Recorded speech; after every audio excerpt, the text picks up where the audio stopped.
Seja bem-vindo ao culto da Missão Batista Comunhão.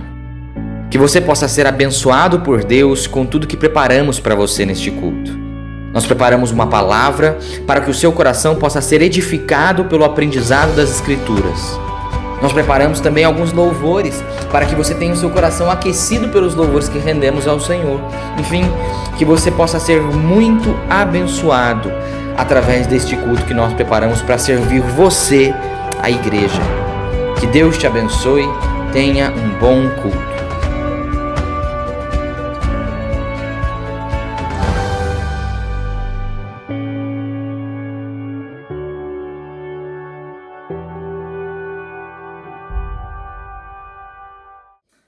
Graça e paz, querido irmão, querida irmã que nos assiste nesse momento. Espero que você tenha um ótimo culto hoje. Se prepare aí para tudo o que está por vir nessa noite. Teremos alguns louvores, nós vamos ter a palavra, a leitura bíblica. Tudo isso para que a gente possa, mesmo distantes, desfrutarmos do nosso tempo juntos aqui, tá bom? Participe do chat que nós temos aqui do lado, se você está assistindo esse vídeo aqui na estreia. Deixa ali o seu boa noite. Nós vamos agora em breve ter o nosso momento de oração. Então, reúna a sua família aí na sua sala, ou onde quer que você esteja assistindo aí esse vídeo.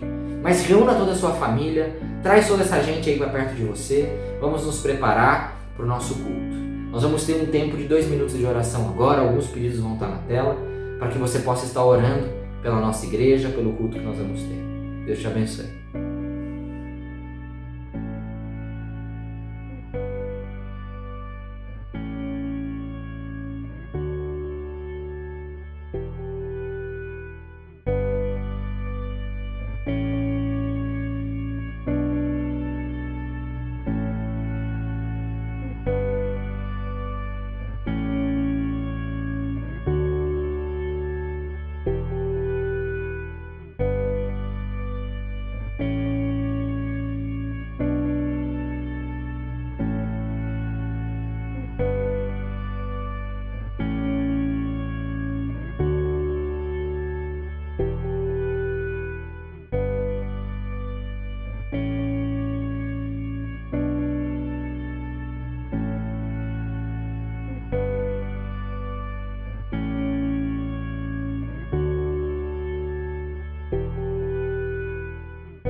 Boa noite, querida igreja.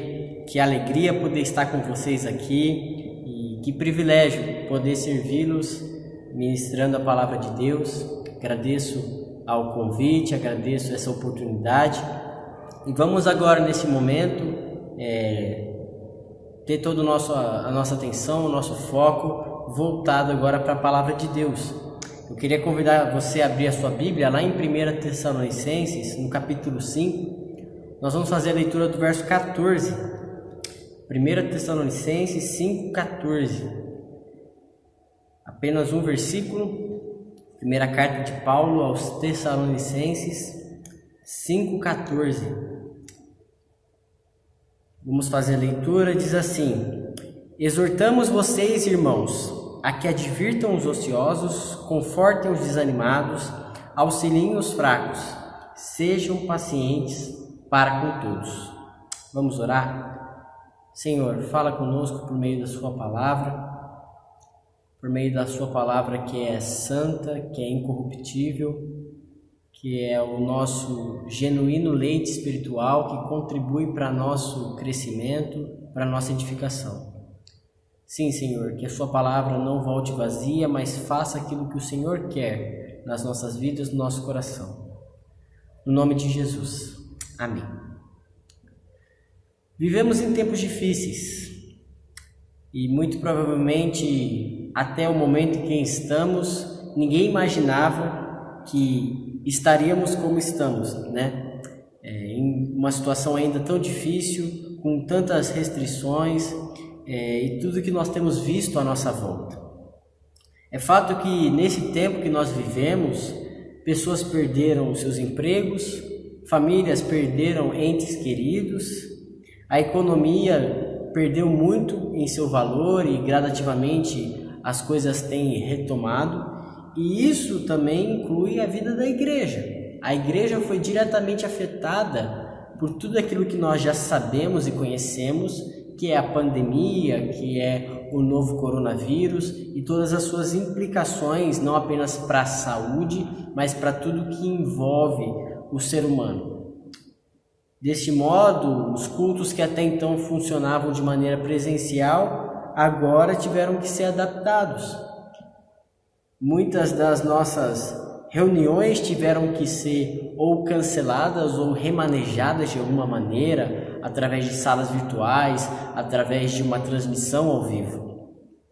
Igrejas e templos que se encontravam cheios de pessoas aos domingos, aos finais de semana, agora se encontram vazios ou com a sua capacidade bem reduzida. E diante de tudo isso, eu posso constatar que nós estamos, nesse momento que vivemos, privados de muitos privilégios que nós temos como igreja. O culto e a adoração presencial é um deles. Estamos privados disso, isolados, separados, cada um em sua casa. A comunhão, o abraço ao final dos cultos, a boa conversa, a boa comida, sempre nas confraternizações que nós tínhamos, tudo isso está sendo deixado de ser desfrutado por mim, por você, devido ao que nós estamos vivendo, a esse novo momento, esse novo tempo, e muitos privilégios então estão sendo deixados de lado. A igreja tem aprendido, reaprendido a viver a missão, ainda que de uma maneira tão diferente.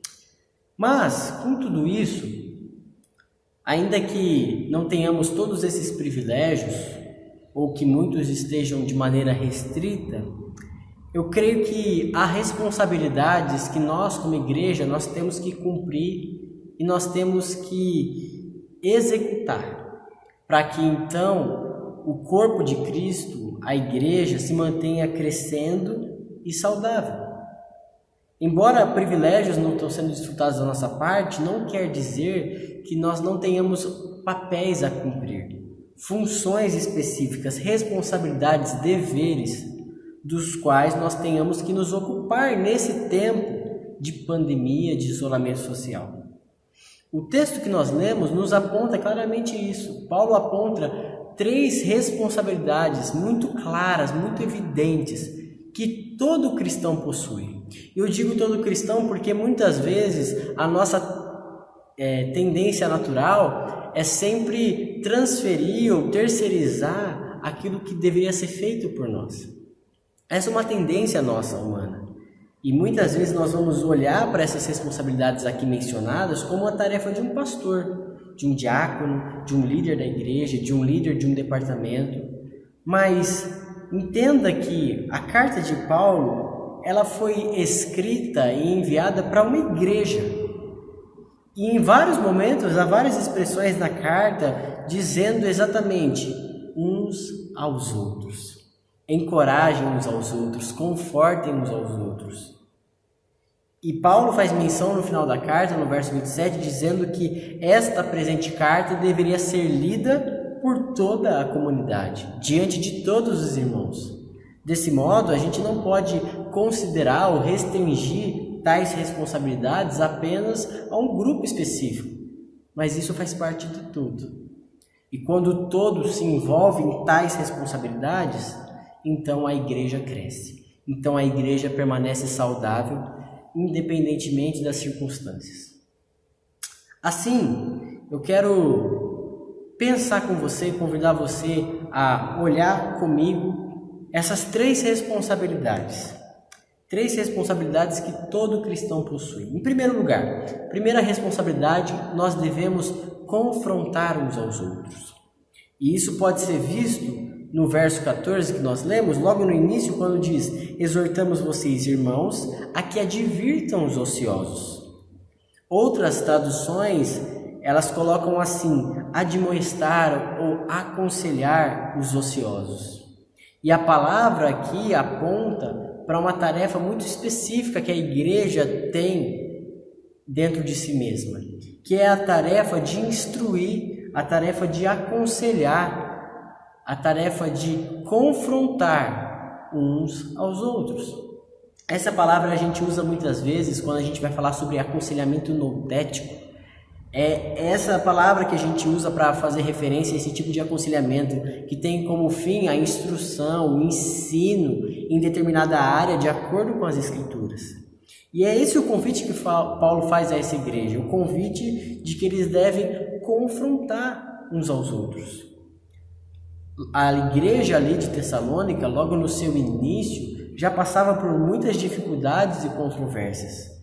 A gente vê no verso 12 e 13, anteriores a esse verso aqui, o verso 14, que muitos já estavam se rebelando contra os seus líderes. Era uma igreja imatura, uma igreja em formação, uma igreja que logo já tinha uma série de coisas que precisavam ser realinhadas. E é com esse intuito que Paulo escreve então a primeira carta aos Tessalonicenses, com o intuito de instruir. Mas essa instrução não era apenas do apóstolo Paulo, essa instrução deveria ser mútua. Os Tessalonicenses precisavam se instruir, se confrontar mutuamente. E isso é muito evidente aqui. Quando Paulo fala em relação aos ociosos, advirtam os ociosos, muito provavelmente esses ociosos são aqueles que haviam abandonado o seu trabalho e, diante de uma interpretação errada da volta e da iminência da volta de Cristo, eles haviam deixado de trabalhar e estavam aguardando o retorno de Cristo. Por isso eles estavam ociosos, porque não havia nada a se fazer, uma vez que Cristo iria voltar, eles estavam apenas esperando e aguardando. Mas Paulo, na segunda carta, já também traz uma correção quanto a isso, dizendo: aquele que não quer trabalhar, que também não coma. Ou seja, é o nosso papel o trabalho, o sustento, e nós precisamos nos manter ativos, embora a volta de Cristo seja de fato, sim, muito próxima. Então, desse modo, nós podemos ver aqui que a igreja necessita de confrontação. E os ociosos, eles vêm nesse sentido, de pessoas que estão com a sua vida desalinhada, com a sua vida fora de ordem, com a sua vida desordenada, fora de alinhamento. E desse modo, então, essas pessoas necessitam de correção, de direção. Elas necessitam de um realinhamento que vem através da confrontação. É claro que na teoria isso é muito fácil, mas na prática nós encontramos alguns problemas quanto a isso. A começar, por exemplo, da necessidade de se corrigir alguém implica em ter uma vida correta. Porque não se pode alinhar alguém se você está desalinhado, desajustado. Então, nós vemos que muitas vezes o fato da gente não corrigir é porque a gente também não quer ser corrigido. É porque também nós não podemos corrigir e apontar o erro de alguém, sendo que nós estamos caindo no mesmo erro. Mas também há um outro problema aqui, que é o problema do politicamente correto. Porque ninguém quer apontar o dedo na ferida de ninguém. Ninguém se julga melhor que ninguém. Então, eu não posso, não julgueis para que não sejais julgados. E aí são um monte de textos e de conceitos dessa era, desse presente século, que nos impedem de viver aquilo que a Bíblia diz. A correção, a confrontação. E assim, nós deixamos de nos atentar para o ensinamento que está em toda a Escritura, que é o zelo, o cuidado pela santidade do povo de Deus. Levítico já dizia, sede santos porque eu sou santo. E a gente vê no Antigo Testamento um Deus zeloso, um Deus que zela pela santidade, não apenas sua, mas do seu povo. E isso também está presente, bem específico no Novo Testamento. Jesus lá em Mateus 18, de 15 a 18, vai orientar quanto a isso, quanto à disciplina bíblica, a necessidade de correção, de confrontação. A gente vai ver lá em 1 Coríntios 5, Paulo tratando também de um problema muito sério ali, que estava sendo colocado como normal. E que estava gerando escândalo, não só na igreja, mas como fora dela. Gálatas 6:1 também vai falar sobre isso, a necessidade de restaurar o irmão com toda a mansidão, com todo amor. Assim, a gente pode ver que a confrontação ela faz parte do desejo de Deus para a sua igreja, e é uma responsabilidade. A igreja não pode fazer vista grossa, a igreja não pode ser conivente, a igreja não pode jogar panos quentes sobre determinada situação e erro. Se há alguém ocioso, se há alguém desalinhado na sua atitude, essa pessoa precisa de correção. Ela precisa de confrontação. E esse é um dever uns dos outros.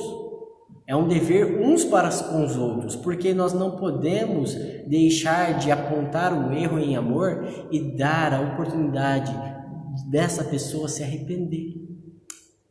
Por isso, entenda que a responsabilidade da igreja é de confrontar uns aos outros. Se preciso for, nós precisamos confrontar. Mas em segundo lugar, uma segunda responsabilidade que a igreja tem, todo cristão tem, é de confortar uns aos outros.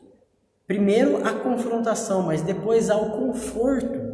E isso se manifesta no texto quando nós vemos, seguindo o texto aí, dizendo: exortamos vocês, irmãos, a que advirtam os ociosos, confortem os desanimados.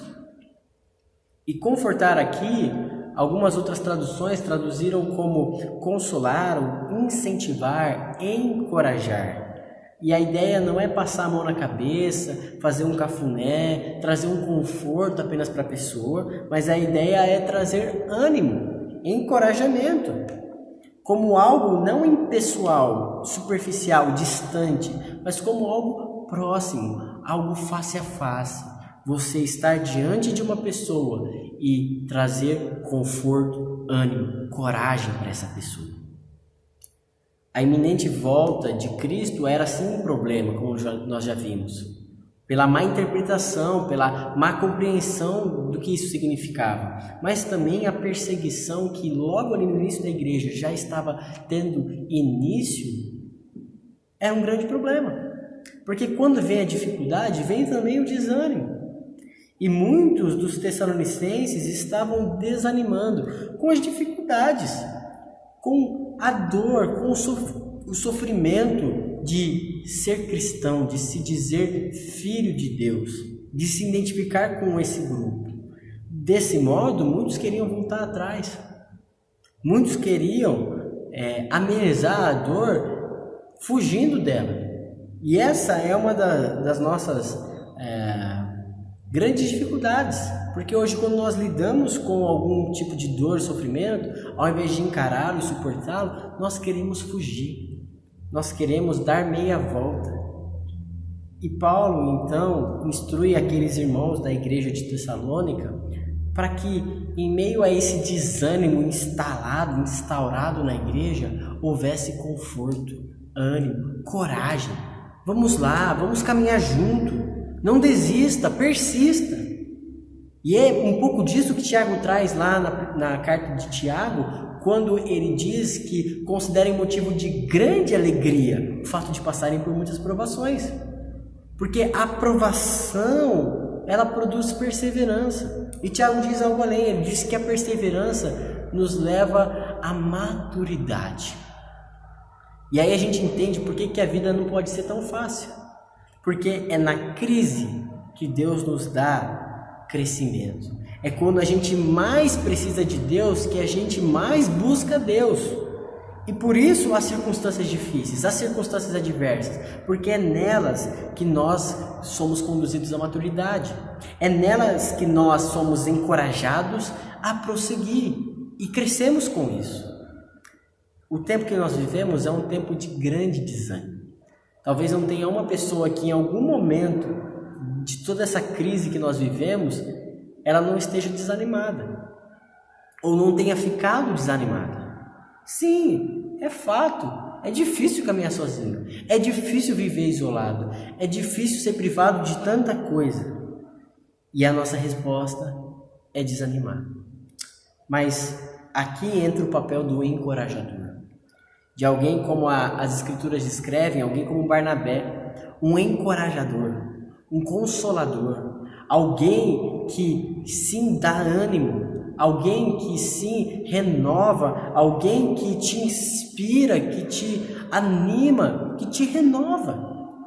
E nós precisamos de pessoas assim, nós temos que ser pessoas assim.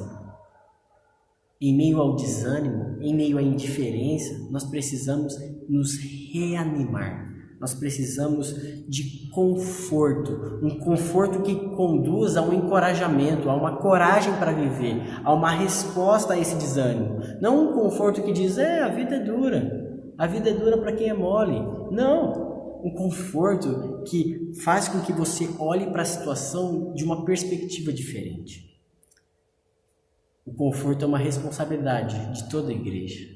Nós precisamos de confortadores, consoladores, pessoas que estejam dispostas a encorajar de alguma forma. Mas por fim, uma terceira e última responsabilidade, em terceiro lugar, nós vemos que é responsabilidade também de todo cristão cooperar uns com os outros. Além de confrontar, além de confortar, agora há necessidade de cooperar. E o texto prossegue dizendo, exortamos vocês, irmãos, a que advirtam os ociosos, confortem os desanimados e auxiliem os fracos.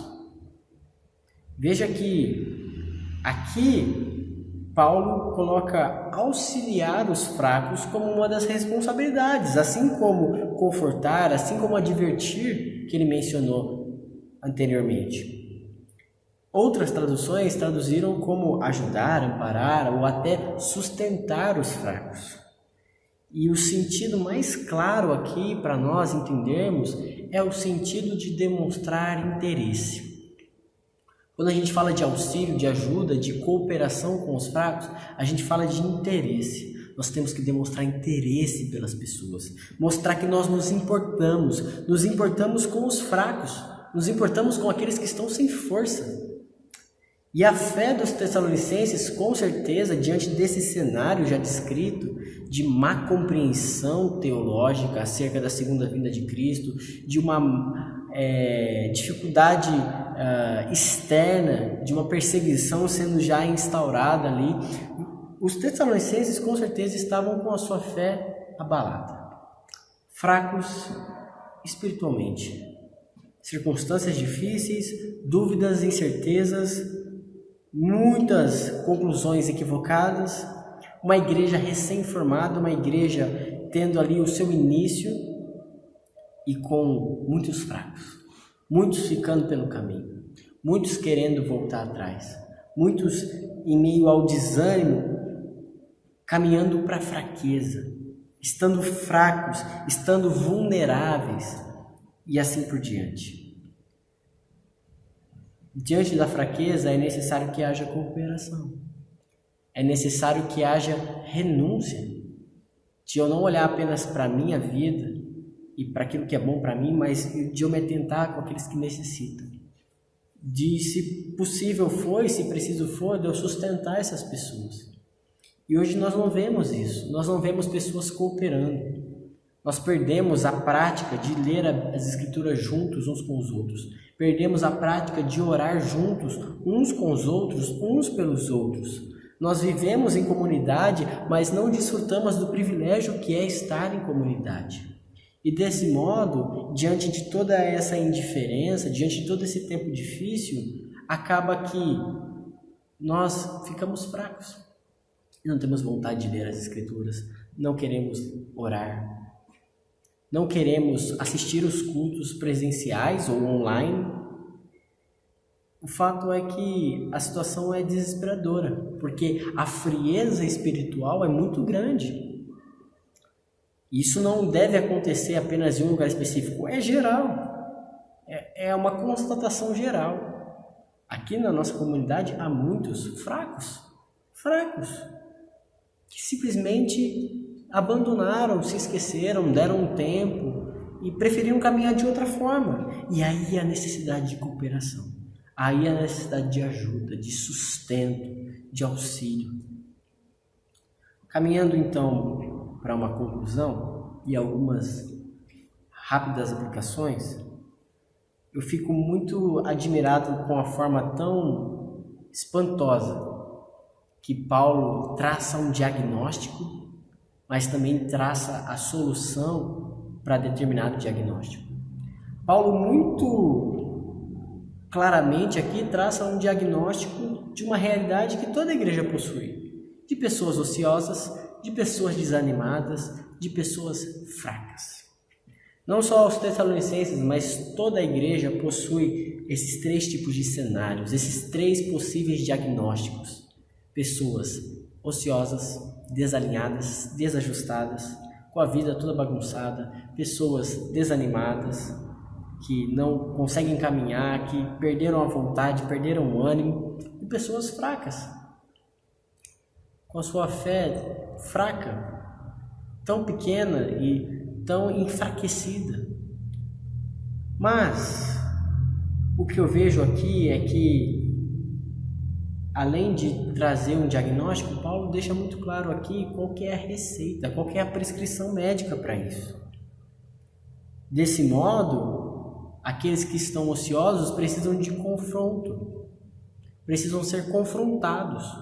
Aqueles que estão desanimados precisam ser confortados. Aqueles que estão, de alguma forma, fracos precisam de cooperação, de auxílio, de ajuda. E aqui o nosso grande cuidado e a grande atenção que a gente deve tomar nesse ponto é de não trocar a receita de ninguém. Porque é muito fácil, às vezes a gente identifica a pessoa e o que ela precisa. A gente identifica o diagnóstico, mas a gente não consegue identificar o que ela precisa. E aí a gente até quer fazer as coisas, mas a gente faz de qualquer jeito. Ao invés de confrontar os ociosos, a gente conforta. Ao invés de confortar os desanimados, a gente acaba cooperando. Ou, melhor, confrontando. E vice-versa, a gente troca as medicações e tudo fica uma confusão. Por isso, Paulo deixa bem claro, não só o diagnóstico, quanto a medicação. Mas por fim, encerrando, Paulo também traça aqui o medicamento que é livre e não possui restrições ou contra-restrições, contraindicações melhor. Aquele medicamento que nós vamos até a farmácia e podemos comprar sem receita, porque faz bem a todo mundo, na medida certa. Ele termina dizendo o seguinte: sejam pacientes para com todos. Advirtam os ociosos, confortem os desanimados, auxiliem os fracos. Sejam pacientes para com todos. É interessante ver que a paciência se aplica a todos, a ociosos, desanimados, a fracos. Sim, a paciência se aplica a todos. E se tem algo que a gente já perdeu nesse período que a gente está vivendo, é a paciência, não é? Perdemos a paciência. Não aguentamos mais ficar em casa. Não aguentamos mais as restrições, não aguentamos mais usar máscara, as medidas de álcool gel, de isolamento, perdemos a paciência. Não vemos a hora das coisas retomarem, não vemos a hora de uma vacina ficar pronta, não vemos a hora da igreja reabrir, estamos impacientes. Mas Paulo diz, sejam pacientes para com todos. E aqui a paciência vem no sentido de uma profunda, uma longa respiração. É daí que vem também a palavra, né, longânimo, alguém que tem uma longa respiração. Então pense sobre isso. Embora você tenha perdido já a paciência, muito provavelmente, mas respira fundo, tem uma longa respiração, se renova de paciência, porque a gente precisa ser paciente com os ociosos, a gente precisa ser paciente com os desanimados, a gente precisa ser paciente com os fracos, a gente tem que ser paciente com todos. A paciência é um fruto do Espírito. O nosso Deus é um Deus paciente, tardio em se irar, um Deus longânimo. E por isso nós precisamos ter uma renovação da nossa paciência. Respira fundo. Longânimo. Seja longânimo. Respire fundo e encare as circunstâncias como elas são. Mas lembre-se dessas 3 responsabilidades. Essas 3 responsabilidades. E talvez, nesse tempo que a gente está meditando aqui, veio à sua mente algumas pessoas que se enquadram exatamente nesse cenário. Qual que é o nosso papel? É ir até essas pessoas. É de alguma forma ajudá-las e cooperá-las, demonstrar interesse, confrontar se for preciso, exortar em amor. Mas nós precisamos disso. Então, nessa semana, tome para si esse desafio. Ligue para alguém, mande uma mensagem.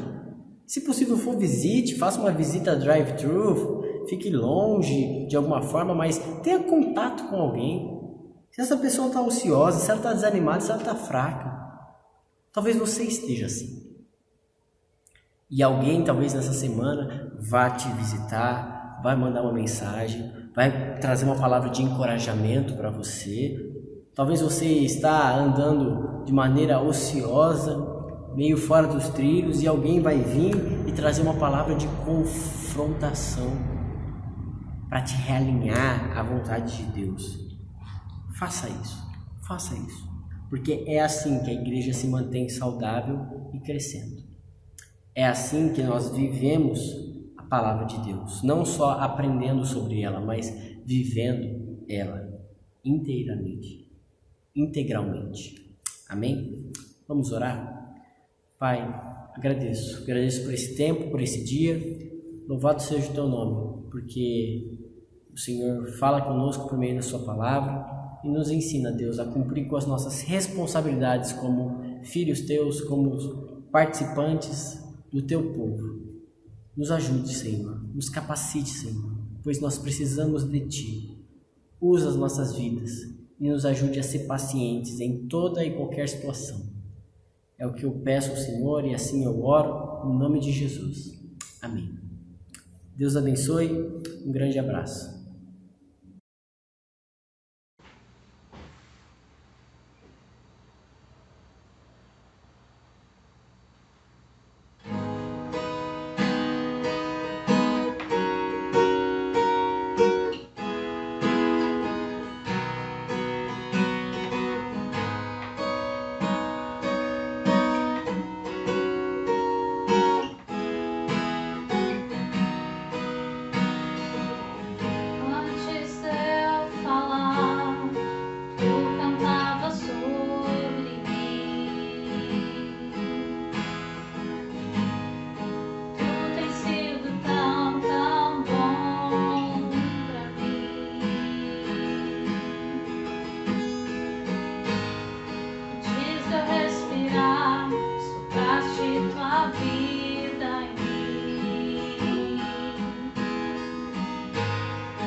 braço, escala as montanhas pra me encontrar.